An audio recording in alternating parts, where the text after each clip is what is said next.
I'm Angelina, and welcome back to another episode of our interviews. As always, feel free to open up the transcript or the description to better follow along and learn more about our guest speakers. Oh, hello, how have you been today? Hi, I've been great. Thank you for having me. Thank you for coming here. If you don't mind me asking, could you share sort of your journey in mathematics as well as machine learning? Yeah, of course. So I would say it kind of started on accident. So when I was first applying to college, and I'm sure it still works the same way now, on the Common App, you had to indicate what your intended major was. And at the time, I didn't really know what I wanted to do. I knew I didn't want to do pre-med. I wasn't the best at writing and literature, so I figured pre-law is probably not a good idea. And after narrowing down all the topics, math was the one that was left of things that I'm both, I would say, relatively good at, and topics that I actually love. I love math. So I put it down as my intended major for pretty much every school I applied to, not really knowing what I was getting myself into. At the time, I had really only taken up to Calculus 2, which is definitely not representative of what real math is. So I figured I was going into a degree of solving super hard integrals or something like that. Don't really know what I expected, but I certainly was met with a big surprise of what math actually was, which is a lot more proving theorems, and less computations, less things like you'd see in the calculus or anything before that. But I actually enjoyed that much more than the computational part, so I got pretty lucky on that end. Um, and if I had, I would say the computational part is more geared towards physics and engineering, which I may have enjoyed as well, but I think the proof aspect of math is very unique and it provides you with a logical skill set that you don't really get anywhere else. In terms of the machine learning part, I pretty much was first exposed to it when I was developing my senior thesis. So I knew I wanted to do an honors thesis during my undergrad, but I didn't know what in because I didn't have any research experience up to that point. So I actually just perused online. I was like, I saw on forums, oh, what's the hottest topic in applied math right now? And I saw neural ordinary differential equations. And I thought, that sounds awesome. That sounds cool. Not really knowing what it's about, but it's had neural and differential equations. And I said, yep, that's what I want to do. I read the paper. I'd be lying if I said at the time I understood it in its entirety, but I said, yep, that's what I want to do. I definitely recommend doing a little more uh vetting on the topic you want to do research in than I did. But I got lucky and I very much enjoyed it. And that was my first introduction to machine learning. And I continued learning more about it through taking computer vision classes, taking data science classes, and that continued up to grad school. And then now I'm doing more research in deep learning that's not related. Well, it's sort of related to my thesis, but it's I would say for the most part different. But my journey through math and machine learning summarized in a word is lucky.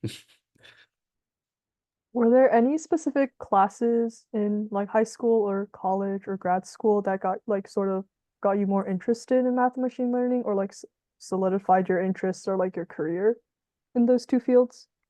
Yeah, that's a good question. I would say the most important one was probably, or the one I'd say solidified it the most was linear algebra. I would say actually the first time I took linear algebra, I did not like it. I didn't find it very interesting compared to like my proofs class, my abstract algebra class. But then I took a graduate version and I got a newfound appreciation for it. And it's linear algebra is by far the most important uh, math class for machine learning. Machine learning really is all just linear algebra. So after gaining an appreciation for that, I was able to gain a better appreciation for machine learning in general. Were there any sort of cool areas of research that you sort of were a part of or were able to look at in terms of both math and machine learning? Yeah, so I can actually talk about the research I'm involved in now, which is there's actually I would say two and a half sets of research projects I'm involved with at the moment. So there's one that's on hyperparameter optimization, which is essentially figuring out how we can best train the hyperparameters of a model as opposed to just the regular parameters. Right now, there's really no there's things like grid search and random search that I would say are typically used in industry and research, but they're not really effective ways of finding the optimal hyperparameters for models quickly. So one of my areas right now of research is finding a better way to come up with the set of hyperparameters that could do it quickly and is will actually give you an accurate representation of what the best hyperparameters are, as opposed to just guessing or randomly guessing. Then the other one and a half area of research is kind of focused on scientific machine learning, which is using machine learning to solve problems in science, which typically means solving PDs. So that would be neural operators in the case for my case. There's also physics informed neural networks, which is a very hot area of scientific machine learning at the moment. So essentially, summary, that's a way of solving PDs um, using neural networks for both neural operators and pins or physics informed neural operators. And then the other part of it would be equivariant neural networks, which is actually interesting. It's basically a way of essentially it's combining abstract algebra and neural networks, which is something you would probably never think of or think to do, but it's very cool as that was my probably one of my favorite pure math classes in undergrad. Essentially, it's a way of accounting for rotations in data sets. So you have data that is, for all intents and purposes, equal, but you might have if you're classifying, I don't know, a globe or something, and you see a picture of a globe right side up and a picture of a globe upside down, it might be difficult for a standard neural network to differentiate between the two. But with equivariant neural networks, they will both be part of the same group, and thus the equivariant neural network would be able to classify them much easier. Yeah, that's kind of a survey. I think you mentioned earlier that like calculus 2 wasn't a very good representation of like what a math major or like a math degree like would look like. Do you think that like a math degree is very like representative of like the research you've been doing? Uh, yes, not yes and no. So I would say most of the math that I learned, I probably don't use in my research all the time. However, I do use the logic and proof methods that I learned in those classes. But I would say classes like real analysis is the one class, and that's kind of a class that Matt. It's a very divisive class. A lot of people will love it, a lot of people don't like it. But regardless if you love it or don't like it, it's a huge part of both pure and especially applied math. Um, so that class I use all the time. And then things like PDEs and numerical methods and things like that come up a lot. So there are it depends on the research area you're in, but for sure you'll have when you decide on what research area you go into, there'll be a subset of classes that you took through your math degree that you'd use all the time, and then maybe some other classes on the fringe that you'll pick from here and there, but you don't usually use all that much. I think you mentioned PDs a couple of times. I'm sorry, like I'm not very familiar with like the acronyms. Like could you just sort of like explain that a little bit? Oh yeah. Like Yeah, yeah. absolutely. So, sorry about that. Yeah, so PDE stands for partial differential equation. So I don't know if so the single variable version of that is a ordinary differential equation. And that is essentially if you took Calc 2 or Calc 1, maybe, sometimes they'll cover in Calc 1, I'm not sure. Essentially, it's solving equations that have a differential operator within them. So for ordinary differential equation, you'll just have the differential of a function that's of one variable, whereas with partial differential equations, you'll be solving linear or nonlinear operators that have functions of multiple variables. And that tends to be a lot more, PDs tend to be a lot more complicated and sometimes not even solvable analytically. Oh, okay, that makes sense. Yeah. This is sort of like a pretty random question, but where do you see sort of like machine learning or like mathematics like advancing to within like the next decade or in the near future? Hmm. That's a good question. I'll say, well, I think the math question is probably easier.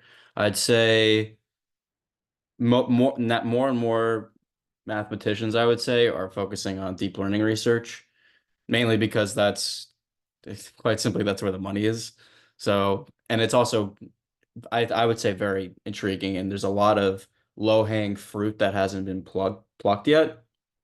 We actually so there's a theorem uh about neural networks that essentially states that a neural network can approximate any function. So it could act so that's a mathematical way of saying a neural network can um accurately predict pretty much given a set of data can accurately predict anything.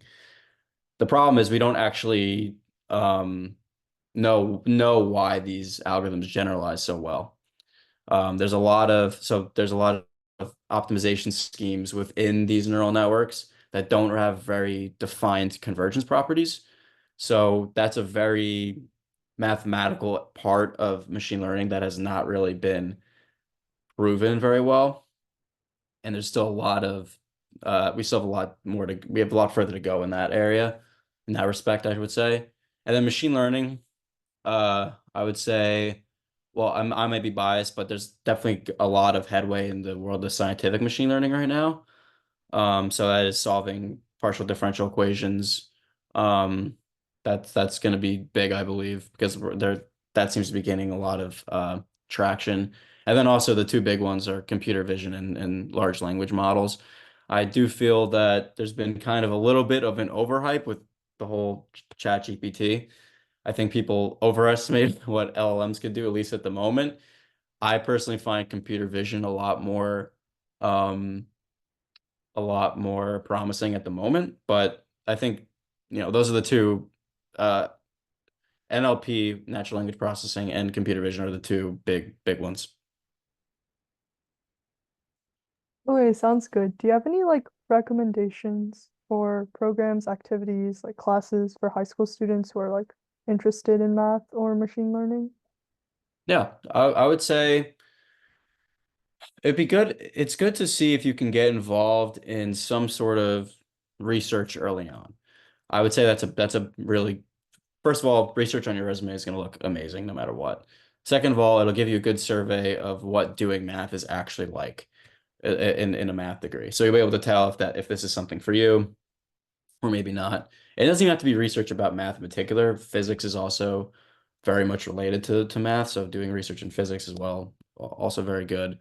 Um, there's a lot of programs, at least at schools that I know of, they have outreach programs for people in high school to get involved in research and get involved with working with PhD students, for example, working on their projects. And you'll learn what it's like to be kind of thrown into a very difficult problem and kind of figuring your way out of it without, knowing what the answer is really, or having anyone who knows what the answer is that you could ask. So I would say that's probably my number one recommendation for people who want to get involved in math, and I would say science in general, is just to get involved in research as early as possible. And then joining clubs is also very good. If you're interested in machine learning in particular, it's never too early to start learning how to program. For machine learning, Python is definitely number one, and you should learn that as soon as you can. There's so many great resources online for learning Python, just basic Python, doing things in data science, so Pandas, NumPy, sklearn, and then when deep learning as well, PyTorch, TensorFlow, deep learning frameworks like that. So coding, being proficient in coding is very, very important if you're interested in machine learning. Um, and then maybe if you're very ambitious, you could even start just going on, again, YouTube. There's probably a million courses on linear algebra. That's the most important course for machine learning. I can't stress enough if you're interested in it, having a good foundation in linear algebra is very important. Okay, thank you. And then just like as sort of like a last note, do you have any pieces of advice or tips you want to share with anybody? Yeah, so I would say for I would say it would be a good idea. Because I know your group focuses on getting women involved in math and the sciences. And I think there's a very big I think one reason for this may be that subconsciously a lot of women are exposed to, up until high school, a lot of men who came up with various theorems. So they just hear a bunch of men's names who came up with. So you're Newton or Leibniz, whoever you subscribe to as your calculus inventor. Then there's Lagrange, there's Euler, all these male names who all plucked the low-hanging fruit hundreds of years ago when they were the only people really allowed to think of these sorts of things. And you can't, especially for math, it's hard for women to be exposed to the stuff that's going on now because it's so you have to have it requires so many prerequisites to understand on a deep level. But I don't actually think it's important that important, especially at high school, to understand these new developments on a very deep level. I think a high level understanding is more than proficient to more than sufficient to get an appreciation for what's going on. So I think one way to kind of administer this in practice is to get groups of young women who are involved in or interested in math or science for that matter. Again, I think it's actually good that you have big groups of women who are involved in all sorts of different STEM subjects and have some sort of rotation where one person reads a paper that was written by a female professor not too long ago, and then just give kind of a summary or give a presentation about what the paper's about, what its significance is, and what next steps might be. And that one that's a good way of learning how to read papers, mathematical papers, and then two, it exposes women on a high school level to the great work that's being done by female mathematicians. So, for example, the work I'm doing on neural operators, one of the leading authors, her name is Anina Anandkumar. She's a professor at Caltech and she was a researcher at NVIDIA. So if you're interested in, scientific machine learning stuff, you could check her out. My thesis advisor, Catherine Lindsay, I could shout her out as well. She's one of the best mathematicians I know, and she's also doing research in more the mathematical side of machine learning. If anyone listening wants to get a start on, seeing how women are involved in math, or machine learning as well. But I think that's my number one recommendation is just to get started on looking how women have had a tremendous impact on the most recent literature. Wait, thank you so much for coming to this call and sharing your experiences and advice with us. Of course, thank you for having me. This was Mm, great. thank you.